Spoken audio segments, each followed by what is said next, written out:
Hello guys, नमस्ते सभी को। कैसी है मेरी यूट्यूब फैमिली। उम्मीद करती कि आप सब ठीक होंगे, स्वस्थ होंगे, मस्त होंगे और मैं भी ठीक हूँ।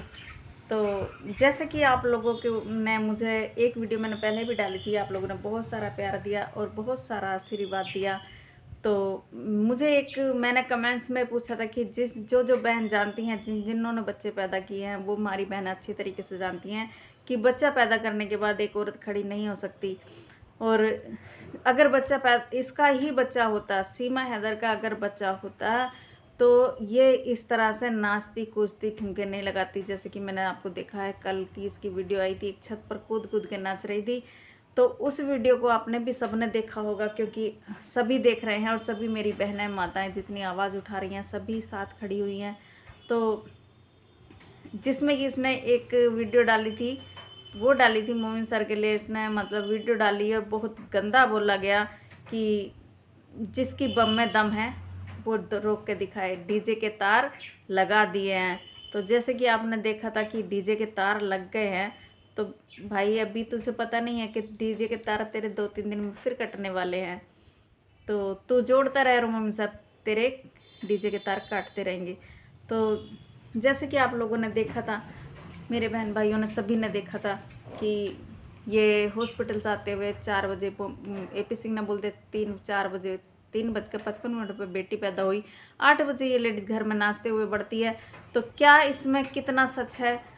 अगर ये सब चीज़ें नहीं होती तो कोई भी औरत अगर मुर्गी भी अंडा देती है ना, तो मुर्गी भी अंडा देने के बाद बहुत देर तक वो खड़ी नहीं हो पाती। ये तो एक बच्चा पैदा करने की बात है। तो बच्चा पैदा करने के बाद ये औरत भला कैसे खड़ी हो सकती है और ऐसा कैसे ठुमके लगा सकती है? जबकि आपने देखा होगा, जो बच्ची है उस बच्ची के 2 दांत भी निकले हुए हैं। वो बच्ची तुरंत की बच्ची नहीं थी, ये सबको पता है, सब जानते हैं कि वो तुरंत की बच्ची नहीं थी। उस बच्ची के 2 दांत भी निकले हुए हैं। ये बार बार बोलती है कि हम अभी मुँह नहीं दिखाएंगे। क्यों नहीं मुँह दिखाओगी? तुम्हें तो सबसे पहले तो अंजलि का बेटा था, उसका तो रियल था, अंजलि ने तो पैदा करा था। अंजलि के बाद अंजलि को तूने कई दिन बाद वीडियो बनाई थी, तब भी अंजलि लेटी हुई थी, तो कहीं चारपाई पर लेटी हुई नहीं दिखाई दी, कहीं भी लेटी हुई तो नहीं दिखाई दी। जहाँ पे माँ जच्चा बच्चा दोनों लेटते हैं ना, जहाँ पे जच्चा बच्चा दोनों लेटते हैं, वहाँ पे जगह भी अलग होती है। क्योंकि उस कमरे में हमारे रीति रिवाज में लिखा है कि जिस कमरे में जच्चा होती है ना, उस कमरे को सेफ रखा जाता है। उस कमरे में जच्चा बच्चा के लिए बहुत सारे उपाय किए जाते हैं। जैसे कि हमारी बहनों को पता है कि कई जगह, जैसे किसी का पहला बच्चा होता है या दूसरा बच्चा होता है, तो बाहर की हवाएं एकदम से आदमी अंदर नहीं जाता है, कोई भी औरत हो या कुछ भी हो। चलो ये तो लड़की है, लड़की को थोड़ा सा ये कर देते हैं, कोई बात नहीं, लड़की है। लेकिन ऐसी बात नहीं है, लड़की लड़के सब बराबर होते हैं। लड़की हो या लड़का हो, जच्चा के पास में एकदम से डायरेक्ट बंदा नहीं जाता, एकदम से बंदा नहीं जाता। जैसे कि ये घुसी चली जाती थी ना, अरे तूने अंजलि का बेटे को तो तूने एकदम दिखा दिया, उसका चेहरा भी दिखा दिया चंदू चंदू करके।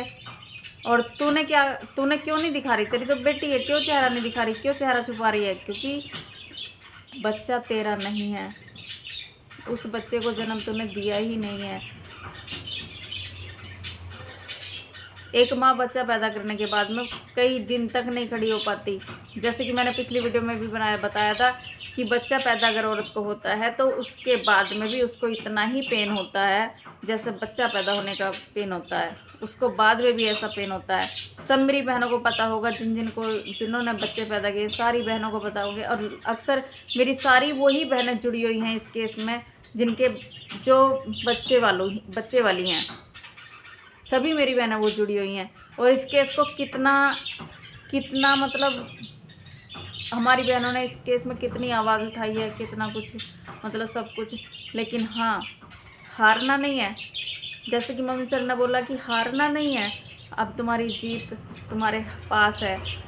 जैसे प्यासे के पास कुआं आ जाता है ना, नज़दीक होता है, और वहाँ जाके उसको पेट भर ऐसा लगता है, हाँ अभी तेरे पास, अब कुआं तेरे पास आ गया, तू कुएं के पास नहीं आया। तो इसी तरह आपका आवाज़ उठाना, आपका बोलना सब बहुत अच्छे तरीके से, हमने बहुत अच्छे तरीके से आवाज़ उठाई है। और आपने जैसे देखा होगा, इस चक्कर में तो मैं काफ़ी दिन बीमार भी हो रही हूँ, काफ़ी बीमार भी हुई हूँ, यहाँ तक कि मेरे को नींद नहीं आती थी रातों रात। अब सुबह के 5-5 बज जाते थे, लेकिन मैं इसकी केस में जागती रहती थी। ऐसा लगता था कब क्या होगा, आज क्या हुआ, आज क्या हुआ। अगर मैं किसी की लाइव वगैरह रात को भी नहीं देखती थी, वीडियो रात को नहीं देखती थी, तो मैं दिन में मेरा 24 घंटे यही काम था इसी केस में। मतलब मेरा दिमाग इतना ख़राब हो गया था ना, घर में भी डांट पड़ती थी कि 24 घंटे हाथ में मोबाइल, 24 घंटे हाथ में मोबाइल। एक मोबाइल मेरा पानी में भी गिर गया था इस चक्कर में। तो मेरा नया ही मोबाइल था, इसी उसमें मतलब सुनने के चक्कर में, और कहाँ क्या बोला जा रहा है, कहाँ क्या हो रहा है, तो बहुत ज़्यादा मतलब मुझे नुकसान भी मैंने उठाया है, ऐसी बात नहीं है। तो हमारी जितनी बहनें हैं, जितनी माताएं हैं, सभी इस आवाज़ को अपने को बुलंद रखिए। डरना नहीं है, घबराना नहीं है, रुकना नहीं है, झुकना नहीं है। तो सभी बहनें हमारी तैयार रहें। और बहुत जल्दी, जैसे कि अब मम्मी सर ने बोला था कि ईद के बाद गुलाम हैदर को लेने मम्मी सर जाएंगे, तो ईद भी आने वाली है। और सभी मेरी मुस्लिम धर्म से बहनें हैं, सभी को ईद मुबारक हो, मेरे भाइयों को ईद मुबारक हो, सबको। तो बने रहिए इस वीडियो में, और इसी तरह साथ जुड़ते रहिए और प्यार देते रहिए। तो चलते हैं नेक्स्ट वीडियो में, तब तक के लिए बाय बाय, सभी को नमस्ते, जय हिंद, जय भारत। अपने और अपने परिवार का रखना ख्याल। Bye bye.